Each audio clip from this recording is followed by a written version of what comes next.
Um, Melissa? Yes, what is it, Cindy? To be honest, it's actually really difficult for me to say this to you, but... You know, I don't even have enough money to support myself. Okay. So, I'm really sorry, but... Can I stop with giving you the financial support? Huh? Financial support? I live on the pension, and I can't really afford to give you any financial support. What do you mean by giving me the financial support? Huh? My name is Melissa, and I am 30 years old, working in a company. I met my husband Caleb through a singles party, and we just got married a year ago. My husband is a kind and funny man, although he can get a little carried away sometimes. And the reason I decided to marry my husband is that because he is very family-oriented. I want to make sure to look after and reassure my mom. She's getting old, and I'm worried about her, you know. I want to take care of her as much as I can. When we were dating, I heard my husband talking like that about his mother, and I thought he was a wonderful person. Later, I met my mother-in-law, Cindy, for the first time to inform her about our marriage, and she was a very nice person. Oh, Melissa, thank you so much for accepting Caleb as your husband and being a wife to him. You're such a lovely and nice girl, and you're too good to be with Caleb. Even after Caleb and I got married, Cindy never changed her attitude and treated me kindly. I know it must be hard to do all the house chores while working. Melissa, you can always count on me, you know. Thank you very much, Cindy. You often hear a lot of talks on TVs and radios about issues between the wife and her mother-in-law, but there's no such problem with Cindy and I have never once been mistreated by Cindy. Rather, she takes care of me like her own real daughter. But a little while after we got married, there was something that bothered me a little. It was not about Cindy, but it was about my husband. I'm exhausted today, so let's go to my mom's and have dinner. What? Today is your turn to cook dinner, right? So, I'm saying that I'm exhausted from work and don't want to do anything, so let's go to my mom's. But won't that be a hassle for Cindy if we go so suddenly without any prior notice? Oh, it's fine. Don't worry about that. Mom must be lonely too, so it'll be nice for her too to have us over and have a lively dinner all together. Cindy had lost her husband 3 years ago, and now she lives alone in their house. Her house is a bit large for one person to live alone, and she could certainly get lonely. But isn't it too rude to just visit Cindy out of the blue without saying anything? If it were just my husband, it would be enough, but even I would be intruding Cindy. And if we were going to have dinner with Cindy, she would need to make some preparations. How can my husband even think that it's normal to think that we can go over to Cindy's without any prior notice? Even if we go, we should at least call Cindy to let her know. What? We don't really have to do that, you know. We're just going back to my parents' house. To you, it may be that, but to me, I feel like I'm intruding. We have to at least be mindful to Cindy and have manners. When I persisted, my husband said, Okay. And while looking really lazy, he picked up the phone and began to call Cindy. Mom said we could go. Are you really sure? I really hope she's not just saying that. Come on, Mom says it's okay, so why not? I think you're worrying too much, honey. There was no point in wasting any more time arguing with Caleb, so we headed to Cindy's house anyway. Oh, welcome you two. Thank you for coming all the way down here. My mother-in-law greeted us with a huge, gentle smile despite our sudden visit. Well then, hurry up and do come in. I just got it ready now, so please do enjoy it before the meal gets cold. Huh? You cooked that much? Cindy had made several dishes for us and served them to us. When I heard that you two were both coming, I got really enthusiastic, you know. See, I told you. Mom is really happy that we both came here today. Even if that is true, it is too inconsiderate of Caleb to even say that in front of her. My husband opened a beer without any hesitation, drank it down, and ate what Cindy had cooked. Well, I'll have some of the dishes you cooked, Cindy. Thank you. No, please do eat a lot. How do you like it? Oh, it's very delicious. How did you make it? Oh, I'm so happy then. Next time, I'll teach you how to cook this. Yay, thank you so much. Because Cindy was always kind, both Caleb and I were able to have dinner that day in a peaceful way. But a few days later, my husband suggested once again that we should go back to Cindy's house for dinner. We went there just the other day. So that's just too much. It'll be a huge hassle. No, it's fine. I've already called her about it in advance this time. Oh, really? Yeah, I called Mom yesterday. Oh, so you were already planning to skip cooking today too? Oh, don't say it like that, honey. I did do my part in preparing the meal, haven't I? No, Cindy is the one who is preparing the meal. So practically, you didn't do anything. So, I'm the one who asked my mom to cook for us today, right? So that means that even though I'm in charge of cooking, making sure that the meal for us is ready is part of my responsibility too, right? I don't know what the hell Caleb was talking about. Even though Caleb was saying something nonsense, since Cindy had already prepared the meal, I had no choice but to go along with him. Cindy, I'm sorry for disturbing you again when we just came the other day. Oh, what are you talking about? I told you that you can count on me any time, didn't I? If you're in trouble, don't hesitate to ask me anything, okay? Well, it's not like we're really in any trouble. It's just that my husband is slacking off in cooking and doing house chores, and that's why he's only relying on Cindy for her meals. Thinking like that, I felt very sorry for Cindy. Since then, upon my husband's suggestion, we always went to Cindy's place to ask her to feed us on the days when he was in charge of cooking. Despite that, Cindy always greeted us with a smile and cooked us delicious home-cooked meals. But I felt really bad to ask Cindy to help us out without us doing anything so many times, and that's pretty questionable being adults and all. So I made a suggestion to my husband. Hey, I'm not going to tell you to stop going to Cindy's, but I think we should at least thank her for cooking meals for us. Huh? Like what? I think we should give Cindy some financial support for food, since she's taken care of us so much. I don't think Mom really cares much about that, though. No, but I still feel bad. I'll give you some money every month from my salary, so will you give it to Cindy for me? If I give the money directly to Cindy, I am sure that she would be too careful and would not accept it because she's a very kind person like that.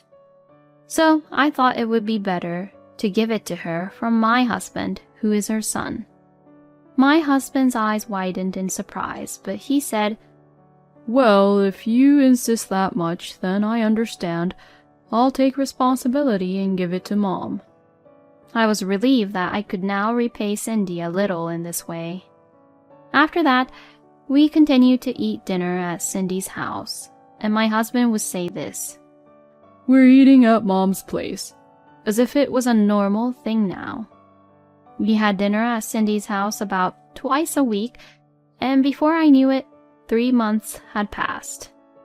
Of course, I felt a little bad, but since I know that I also gave Cindy some financial support, maybe I was thinking in a spoiled way. Then, I learned about a shocking fact. It was after dinner one day at Cindy's house. "Phew, I ate very well." Saying that, my husband had finished eating and was relaxing on the sofa watching TV. I was washing dishes and cleaning up with Cindy. Then, Cindy started talking to me with an awkward look on her face. Melissa? Yes, what is it, Cindy? To be honest, it's actually really difficult for me to say this to you, but, I don't even have enough money to support myself. Okay. So, I'm really sorry, but can I stop with giving you the financial support? Huh? Financial support? I live on pension and I can't really afford to give you any financial support. What do you mean by giving me the financial support? Huh? Well, like I cook you both meals regularly and how I'm giving you financial support regularly. What? I understand that you and Caleb are in trouble, but as you can imagine, I'm starting to feel a little desperate too. Hey, wait a minute. I don't know anything about you giving us financial support. What? Besides, I am giving you financial support every month, aren't I? Huh? I felt bad about you having to take care of us so many times, cooking us amazing meals, so I gave Caleb some money to give to you, Cindy. I haven't received anything from Caleb. What? Then both Cindy and I had realized something. There is only one person we could think of. I had never been pissed off like this ever before.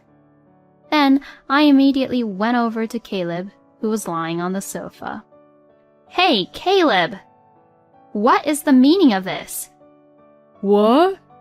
What is it? My husband seemed to be drunk and he was giggling around. What do you mean, what is it? What's wrong with you? Shouting at me like that. Did you have an argument with Mom? I grabbed my husband, who was lying down by his chest, and woke him up. What is it with you all of a sudden? We've been getting financial support from Cindy? What? And where did you put the money I asked you to give to Cindy? Well, that's... My husband is just clamming up, upset, as if he has something to be guilty of. Just let go of me for now. I feel like I'm going to throw up if you shake me too much. So I let go of his chest. Will you please explain what exactly is going on? About what? Are you trying to act dumb at this point? Cindy seemed to have lost her patience, and she also began questioning Caleb. You told me that you were both in trouble, so I gave you money and even fed you dinner multiple times. Hey, what the hell? What's wrong with you? Even you're mad at me, Mom. We have every right to be mad at you. You have been deceiving Cindy and I, you know. That's a terrible way to say that. Then, where did our money go to? Hey, let's just stop talking about this. We've just had Mom's delicious food, and now you're spoiling the good mood. And whose fault is it? That's... My husband couldn't say anything back anymore and went silent.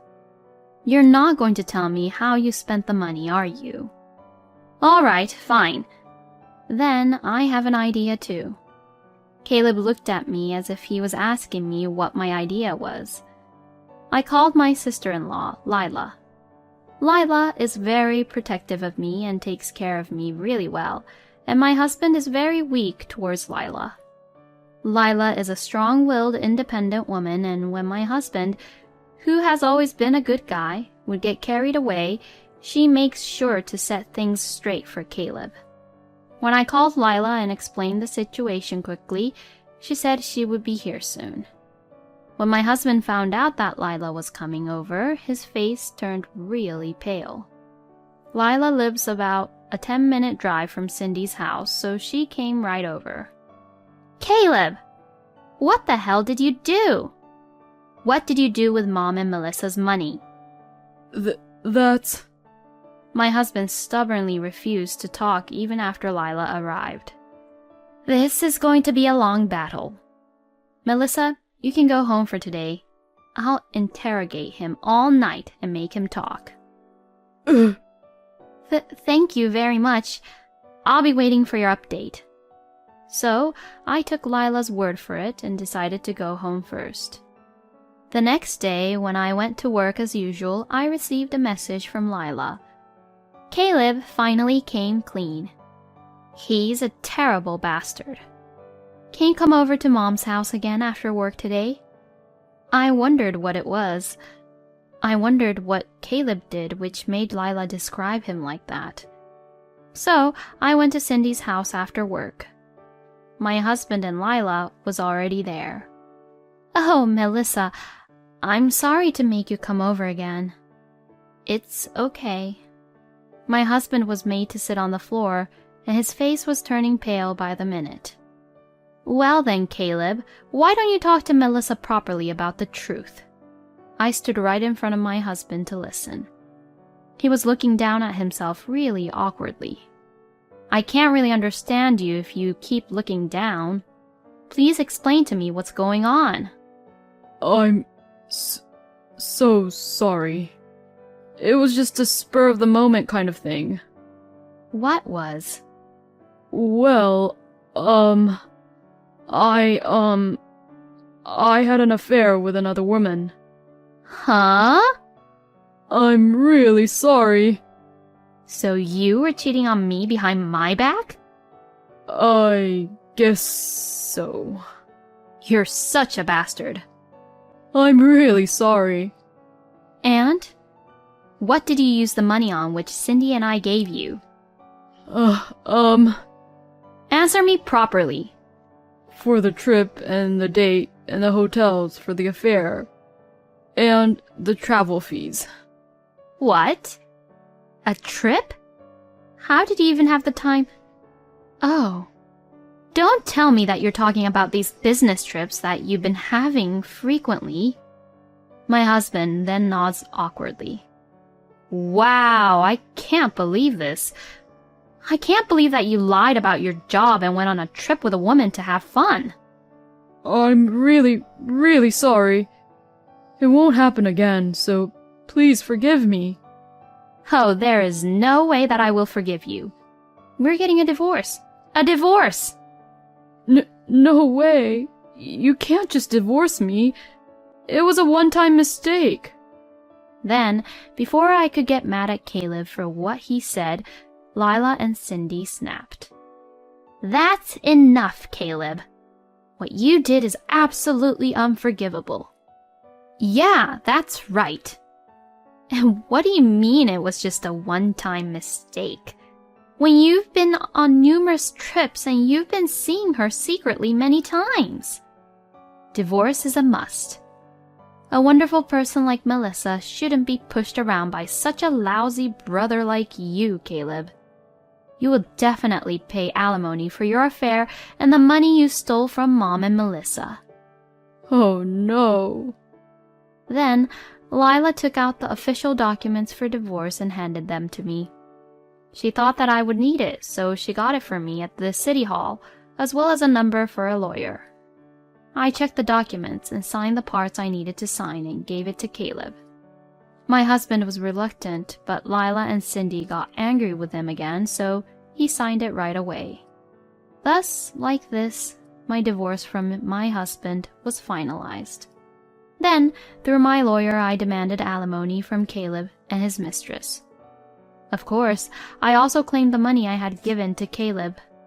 I also heard that his mistress was also married, and since her husband is also demanding alimony from Caleb, he is now in huge debt. Currently, Caleb is living at Cindy's house, and both Lila and Cindy manages Caleb's wallet, making sure that he does not waste his money and that it is always used to pay off his debts. Because of this, Caleb only gets $10 every day to go to work, and once he uses the money for his lunch and so on, he won't have any money left. So, he can't even go to bars and afford any luxury, and he has no choice but to go home.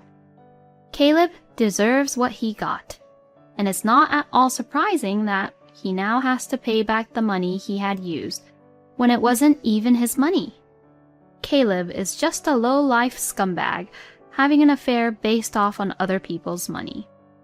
On the other hand, I live in an apartment now and I am living comfortably on my own. By the way, I still keep in touch with Cindy and Lila, and the three of us sometimes go out to dinner together. My ex-husband is a low-life scumbag, but the only thing I'm grateful to him is for giving me the opportunity to meet Cindy and Lila. Thank you for watching until the end. Please subscribe to our channel. We hope to see you in our next video.